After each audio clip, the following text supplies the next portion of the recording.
या ठिकाणी सादर होत आहे। या कार्यक्रमामध्ये आपल्याला सिनेगीत, सुपर डान्स परफॉर्मन्स, मराठमोळ्या लावण्या, ओवी, वासुदेव, भारुडे, बालगीते, बालनाट्य अशा विविध रंगी कार्यक्रमाची मेजवानी आपल्याला या ठिकाणी पाहायला मिळणार आहे।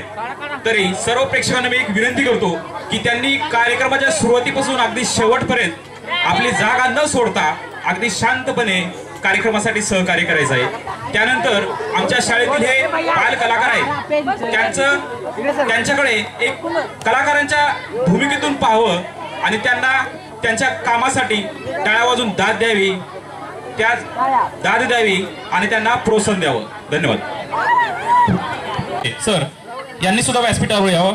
त्यानंतर विद्यामंदिर वाकुली शाळेचे मुख्याध्यापक आदरणीय संजय पाटील सर, त्याचबरोबर भेंडवडे शाळेचे मुख्याध्यापक श्री सलामे सर, या सर्वांना मी विनंती करतो की त्यांनी व्यासपीठावर विराजमान व्हावं। या सर्वांचा सत्कार आमच्या शाळेतील सहकारी शिक्षक, त्याचबरोबर आमचे आदरणीय मुख्याध्यापक श्री सुकटे सर यांनी करावं। त्याचबरोबर भांगरे सर, राठोड सर या सर्वांनी येऊन त्यांना गुलाब पुष्प देऊन त्यांचा आदरातिथ्य करावा। धन्यवाद।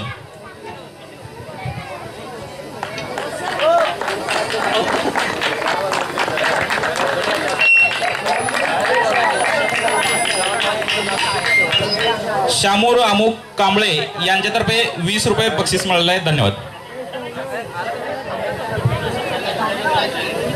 त्यानंतर आमचे कोरिओग्राफर आदरणीय राजू जाधव सर यांना सुद्धा मी विनंती करतो की त्यांनी व्यासपीठावर येऊन सत्कार स्वीकारावा। त्यांचा विद्यामंदिर लोळानी शाळेतर्फे या ठिकाणी सत्कार केला जात आहे। आपण जोरदार टाळ्या वाजवू एकदा।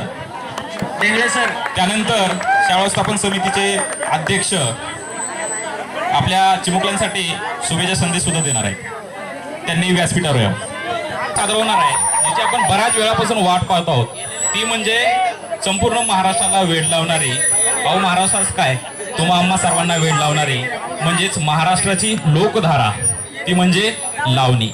यानंतर सादर होणार आहे एक ठसकेबाज लावणी, मला प्रीतीच्या झुल्यात झुलवा, आणि सादर करणार आहेत आमच्या विद्यामंदिर लोळानीतील अप्सरा। महके तो ऐसे कि बाग खिल जाए, ताली बजाओ ऐसे कि सभी बच्चे खुश हो जाए। मित्रों यानंतर अजून एक धमाकेदार गीत आपल्या समोर सादर करत आहेत आमचे चिमुकले। गीत आहे स्टॅच्यू डान्स। तयार व्हा। पाहतो म्हणून लोक नाना गोष्टीसाठी नवस बोलतात, आपण या खंडोबाला नवस बोलूया। खंडोबा राया महाराष्ट्रामध्ये चांगला पाऊस पडू दे, त्यातल्या त्यात लोळाण्यात चांगला पडू दे। त्यानंतर आमचा स्नेहसंमेलनाचा कार्यक्रम शेवटपर्यंत आनंदात पार पडू दे, त्याचबरोबर आमच्या कार्यक्रमासाठी लोकांची भरपूर अशी गर्दी जमू दे। तर सादर आहे खंडोबा गीत। एकदा जोर से बोलो, येळकोट येळकोट से सुनिए। दूर से देखा तो दो हीरे चमक रहे थे, नजदीक जाकर देखा तो दो टकले नहा रहे थे। आम्ही कोल्हापुरी मंडळी, नुसतं कोल्हापूर उच्चारलं की सगळ्यात अगोदर काय आठवतं जरा सांगा बरं? तांबडा पांढरा रस्सा। कोल्हापूर म्हणले की बऱ्याच गोष्टी अशा प्रसिद्ध आहेत ज्या दुसरीकडे कुठं सापडत नाही। तांबडा पांढरा रस्सा, कोल्हापुरातील कुस्ते असतील, रंकाळा असेल, महालक्ष्मी मंदिर असेल आणि बऱ्याच काही गोष्टी। त्यानंतर कोल्हापूर आलं हे कसं कळायचं? समजा तुम्ही प्रवास करत असाल रेल्वेने वगैरे, कानावर एक शब्द पडला की लगेच कळतं अरे कोल्हापूर आलं। रांडच्या, मला कळत नाही ही शिवी आहे का शुभेच्छा, कारण आपला आजोबांना नातवाचा लाड करताना सुद्धा म्हणते आलेले लांडच्या, आणि एखादा रांडच्या दिसत नाही वय सरळ बक्की, आणि प्रेमानं सुद्धा म्हणतोय रांडचं लय चांगलं आहे रे ते। असे आपल्या कोल्हापूरची महती सांगणार गीत घेऊन येत आहोत। माझं कोल्हापूर माझं कोल्हापूर सादर आहे। टाळ्या वाजवा। यांनी बातम्याची वेळ झालेली आहे, त्यामुळे प्रत्येकाने आकाशवाणीचं लबाडवाणी केंद्र चालू ठेवा। आपल्या समोर बातमीपत्र घेऊन येत आहे साहिल पाटील।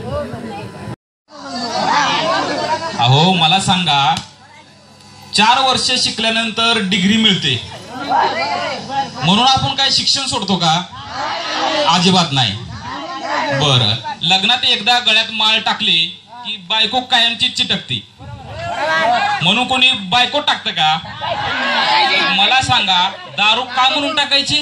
बघा, तर तुम्हाला सांगतो दारू पिण्याचे काही फायदे आहेत, पिऊ नका बरं का। दारू पिणारा कधीच म्हातारा होत नाही. विचारा का बरं? जवानीतच मरते ना. त्यानंतर दारुड्याच्या घरी कधी चोरी होत नाही. दारू पिऊन सगळं विकून टाकते. त्यानंतर दारुडा कधीच कुणाची माघारी चाळी करत नाही, कारण त्याच्या लक्षातच राहत नाही. त्यानंतर दारुडा कधी कुणाचा विश्वासघात करत नाही, कारण त्याच्या काही लक्षातच राहत नाही. त्यानंतर दारुड्याला कधी कुत्रं चावत नाही, कारण तो कधी असा चालतो, कधी असा चालतो, कधी असा करतो. त्याला वाटतंय हेच मला चावते का काय. ही एवढी फायदे आहेत, पण पिऊ नका. धन्यवाद.